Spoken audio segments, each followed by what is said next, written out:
दास के। महाराज अभी हम जो कर रहे हैं वो बुद्धि से ही कर रहे हैं, लेकिन हम एक एक स्थान को इसी तरह से कर। हाँ, इसमें प्रवेश है, क्योंकि प्रगट है ना, प्रगट है, इसलिए हम इसमें प्रवेश मानते हैं।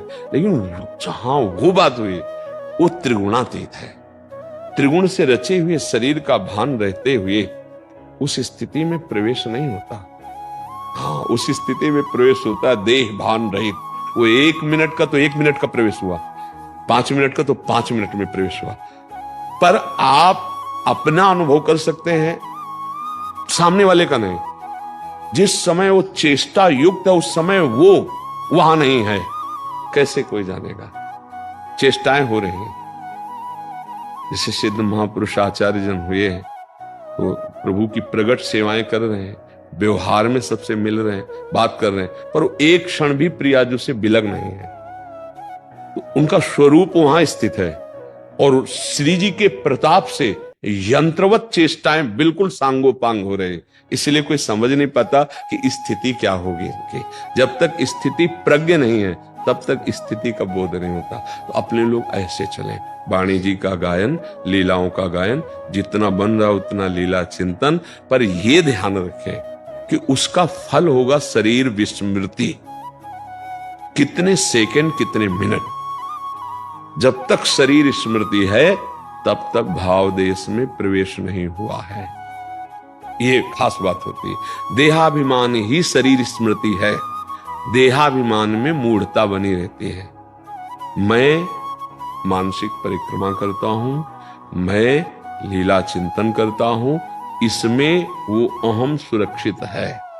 जब ये भी भूल जाए केवल लीला चिंतन हो रहा है और मैं खत्म हो गया, और उसी लीला में देखा कि जो मैं है वो लीला पात्र बना हुआ है, वो सिद्ध महापुरुष होता है, रस सिद्ध कहा जाता है। वो किसी गैर को नहीं होना, अपने के लिए ही है मार्ग।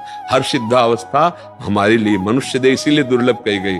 हर स्थिति प्राप्त कर सकते हैं, पर अनुगमन, अगर रस क्षेत्र में प्रवेश करना है तो रसिक महापुरुषों का अनुगमन। रे मन रसिकन संग बिन रंच न उपजय प्रेम। हाँ, बिना रसिक संग के ये रंग नहीं चढ़ता। भगवत रसिक, रसिक की बातें रसिक बिना को समझ सके ना। आप वृंदावन सेवन करते हैं इसलिए आपसे चर्चा भी हो रही नहीं। ये चर्चा का भी अधिकार, जब तक अभी ठीक से भजन तो होता नहीं, रस की चर्चा का अधिकार है ले। हाँ, इसलिए खूब नाम जप कीजिए, वाणी गायन कीजिए और थोड़ी देर असंग होकर बैठना सीखिए। सेवाएं मान लो, रामकृष्ण मिशन में आप तो सेवाएं तो है ही हैं, लेकिन कुछ मिनट ऐसा निकालिए जिसमें असंग होकर बैठ गए। जहां हाथ रख दिया, चांचल्यता शून्य बैठे। भले नाम का ध्यान करें पर चांचल्यता शून्य बैठे। धीरे धीरे खो जाना सीखिए। खो गए मिनट, आधा मिनट, 2 मिनट, 4 मिनट, 5 मिनट, फिर जो आनंद अनुभूति है वो धीरे धीरे देहाभिमान को गलित करेगी। वो आनंद अनुभूति ये केवल बुद्धि से नहीं होता, ये आनंद से होता है। आनंद की अनुभूति में देह भाव विस्मृत होता है। हाँ, जैसे आपके मनोनुकूल कोई दृश्य चल रहा हो, सिनेमा, नौटंकी, नाटक, वो जो जिस कोटि का है, तो आप देखेंगे कि कितना समय निकल गया आपको पता नहीं चलेगा। नेत्रों से देख रहे हैं, मन से उसी में डूबे हुए हैं, तो शरीर को कोई पीड़ा नहीं, कोई परेशानी नहीं। 3 घंटा लोग फिल्म देख लेते हैं बिना किसी परेशानी के। 3 घंटा, 2.5 घंटा पैसा देकर, क्यों? मनोनुकूल हो गया ना, मन राजी हो गया, तो उनको बड़ा सुख। और अगर उनको 30 मिनट बैठने को कहो नाम जप में, क्या ऐसे ही जैसे फिल्म में बैठे थे 30 मिनट आनंदित होते हुए राधा राधा राधा, नहीं हो पाएगा, नहीं हो पाएगा। हाँ, ये बात है। सांसारिक में मनो जैसा हमारा लगा वैसा हमारा प्रभु से अपनापन नहीं वैसा। और यद्यपि झूठा होता है फिल्म आदि, फिर भी राजी है ना। सब कोई जानता है झूठा है, नाटक है, और पैसा देते हैं जाके झूठा देखने के लिए, और 2.5 घंटा समय देते हैं और आनंदित होते हैं। कितनी हमारे अंदर मूढ़ता है। कुछ नहीं है कि भाई सत्य वस्तु देखा, उसका चिंतन हुआ तो अच्छी बात हुई, वो तो असत्य है, आप जान कर जाते हैं असत्य है, लेकिन मन राजी हो गया ना। राजी हो गए तो 2.5 घंटे आपको आनंद मिला ना। 2.5 घंटे ऐसा लगा कि मैं सुखी हुआ। तभी तो ताकीजे भरती ने क्यों जाए वहां लोग।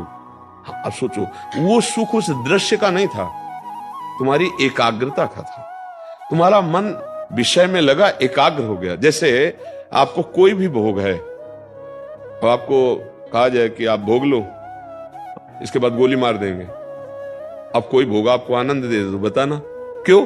आपका चिंतन खींच लिया, चिंतन गोली पे आ गया कि अरे यार 1 घंटा मर जाए। तो कोई भी भोग भोगवाया जाए तो भी सुख नहीं है, क्योंकि सुख भोगों में नहीं है, तुम्हारे चिंतन में है। और भगवान सच्चिदानंद सुख सिंधु हैं, पर उनका चिंतन नहीं बनता, ये समस्या है।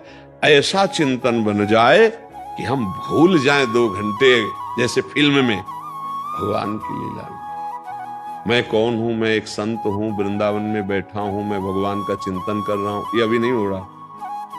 जब ये भी भूल जाए कि मैं चिंतन कर रहा हूं, केवल चिंतन हो रहा है, अब वो लीला प्रवेश का अधिकारी धीरे धीरे धीरे। पर उसमें ये स्थिति तभी आएगी गुरु कृपा ही केवलम। कोई रसिक महापुरुष, हाँ आज के सत्संग में कहा था कि जो ये रस है, शिव श्रीपति यद्यपि ललचाही, सबकी समझ में नहीं आएगा। शिव श्रीपति यद्यपि ललचाही, मन प्रवेश तिन्हों को नाही, यारस को तबहि अधिकारी, कृपा करे जब राधा।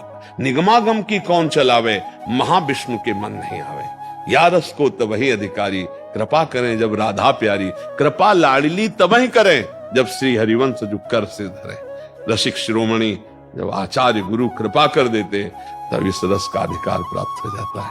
इसलिए कृपा पात्र हैं आप, भगवत कृपा पात्र, धाम सेवी हैं। खूब नाम मंत्र में लगिए और प्रियाजू से प्रार्थना कीजिए कि आप किसी अपनी निज सहचरी का आंतरिक आश्रय दे दो। बाहर से भगवा वस्त्र भले बना रहे, अंतर से आश्रय हो जाए तो लीलाम। जैसे नारायण स्वामी थे तो बाहर से भगवाई वस्त्र में थे, लेकिन प्रिया प्रीतम के रंग उन्हीं का है। नारायण या गौर श्याम को हृदय निकुंज बसइए, आज इन दो उन पे बल जाइए। हाँ, प्रिया प्रीतम में अनुराग, और सन्यासी थे, देश सन्यासी था और हृदय रसिक था।